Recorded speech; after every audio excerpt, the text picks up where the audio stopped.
Muito importante que eu gostaria de falar, Orlando, foi o seguinte: em 70, eu tinha 6 anos de idade e eu nunca tinha ouvido falar em futebol. E quando eu vi a Copa do Mundo, eu vi o Brasil tricampeão do mundo, eu vi meu pai pulando na sala toda vez que o Brasil fazia um gol, e aquilo começou a me chamar a atenção, e eu passei então a ver a Copa, e o Félix foi o goleiro que ficou marcado para mim como símbolo daquele time, o número 1, com uma roupa toda diferenciada.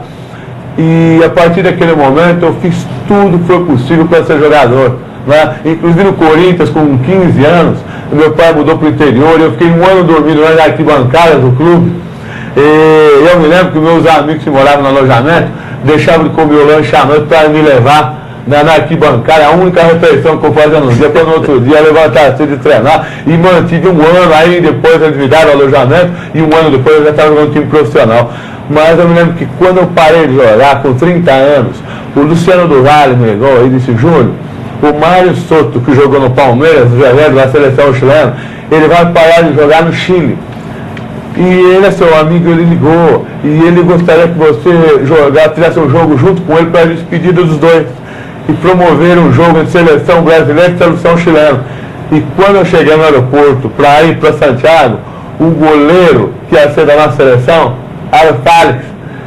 E eu, depois de 25 anos, aquele homem que tinha dado rumo à minha vida, eu agora iria jogar ao seu lado, representando a mesma seleção brasileira que eu tinha visto campeão em 70, no país que eu havia nascido, na minha despedida do futebol. Então esse livro realmente é emocionante, haja coração.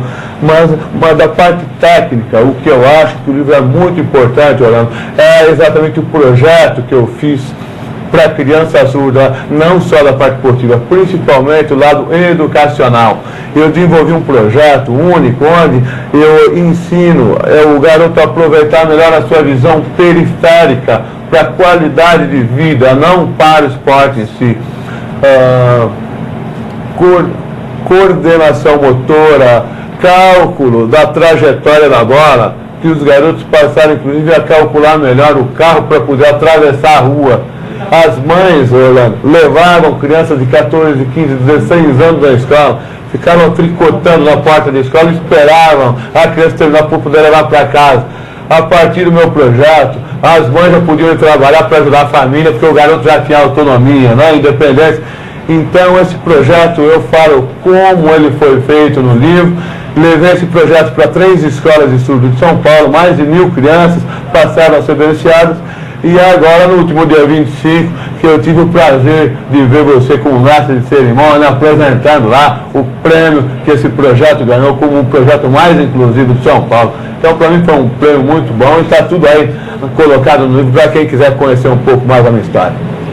Vejo que a história da vida do Júlio César, ela é super empolgante. Já nasceu por uma decisão da mãe no instante em que ele ia ser abortado. Quer dizer, veja como a vida é. Depois ele vai ter lá no futuro uma dificuldade de audição total, não esmoreceu, continuou e a sua vida está aí. Ele é útil para a sociedade. Você tem algum problema parecido de alguém receber uma bolada lá? Bolada não, é bola mesmo. É bola, né? É que existe o hockey em linha também, outras das disciplinas nossas, né? Que usam um disco semelhante ao é o mesmo do hockey no gelo, né? É uma adaptação do hockey no gelo para as quadras, né? Também faz parte da confederação. Nós temos essa disciplina. Qual a melhor equipe do Brasil hoje? É o Sertãozinho. Sertãozinho. E onde mais, além de São Paulo, tem hockey sobre patins? Recife.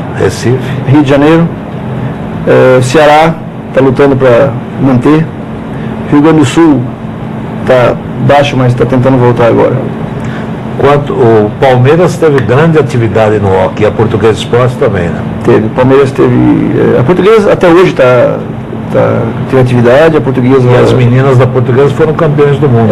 O Brasil foi um fenômeno naquela geração, porque disputou 2 finais seguidas de campeonato mundial. Em esportes coletivos, eu acho que a gente conta na mão que modalidades chegaram a isso, né, em nível mundial. Foi um fenômeno realmente.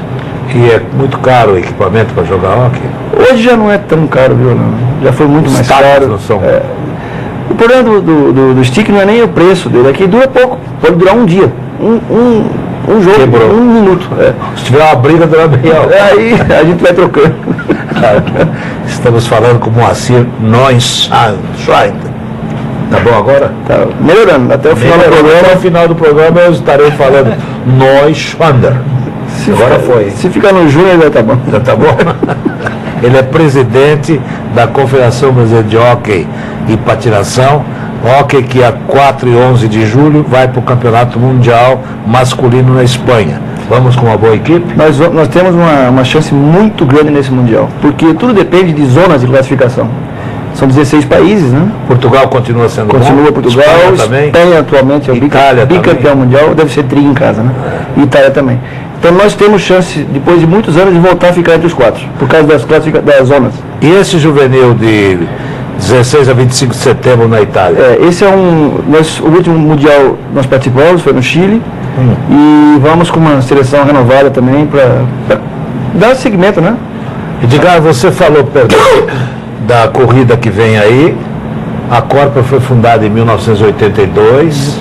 Você acha que os objetivos colimados foram atingidos? Sim. O crescimento da entidade tem mostrado que a adesão ao esporte tem sido bastante intensa. É uma onda que primeiro passou pelo esporte competitivo, passou pelo esporte que atualmente transformou-se num comportamento, porque é um esporte barato. Pessoa com baixo custo consegue competir e, na verdade, ela não participa de uma competição de alto nível, ela participa de uma integração. Eu mesmo vim para o esporte, eu jogava futebol de salão, futebol de campo, até que um dia eu quebrei os 2 braços num lance só, caí para trás e quebrei os 2 escafoides. Nem eu que vi isso. E aí, eu querendo continuar a fazer algum esporte, já tinha decidido que futebol não ia jogar mais. Passou um tempo e o meu professor de educação física recomendou ir para a corrida. Eu nunca me imaginava correndo. Quando eu era garoto, eu corria 100 metros rasos, era uma distância muito curta. Aí ele me convidou para fazer uma corrida de 6 quilômetros. Eu corri a primeira em 95, nunca mais parei. Acabei me tornando um voluntário da Corpora durante 12 anos seguidos. E há 2 anos eu me tornei o profissional da Corpora para capitanear esse crescimento da entidade. Quantas corridas vocês mantêm por ano? 30 corridas por ano, é a nossa média. O ano passado nós tivemos 138 mil inscritos, no ano anterior tinha sido 126 mil. Esse ano aqui também a perspectiva é em torno de 140 a 145 mil inscritos nos nossos eventos. Parece que vocês vão ter uma outra corrida importante, dia 9 de agosto. 9 de agosto nós teremos a corrida do Centro Histórico, que também reunirá 6 mil corredores, e é uma corrida atraente porque ela percorre os principais pontos turísticos da cidade de São Paulo, como o Teatro Municipal. A saída do Anhangabaú, né? Sai da Líbero Badaró. Líbero Badaró, passa na Praça da República, Praça da Sé, Teatro Municipal, enfim, os pontos turísticos de São Paulo. Ninguém pode parar para tirar fotografia. Não, tem que terminar correndo, começar correndo e terminar correndo. É uma bela ideia. É uma bela ideia. Ela está com 14 anos. Movimenta a cidade. Né? Isso mesmo. E a Corpora fornece algum equipamento para alguém? Não. Não, ela só organiza o evento mesmo.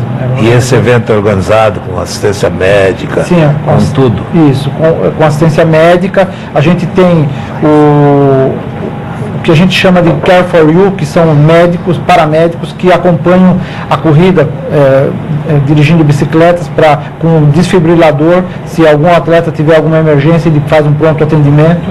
E além disso, nós temos também agora o que a gente chama de Survey Runners, que são corredores que correm com rádio em diferentes ritmos, ou seja, durante todo o percurso tem alguns deles que fornecem informações para a equipe médica se eles desconfiam que algum atleta está correndo algum risco. E aí aciona a equipe médica. Ô Júnior, você tem uma confederação internacional, uma federação internacional? Tem. Onde é a sede? Na Itália, em Roma. Em Roma. E o Brasil já ocupou algum cargo nessa federação? Já, um ex-conhecido seu, né? Quem deles? O finado Torlai. Jader Torlai, é verdade. Já foi membro da diretoria da Federação Internacional. Esse foi um abnegado. Teve até uma fábrica de patins. Teve. E ele mantinha o Periquitos e Revista no Palmeiras O filho dele patinava bem.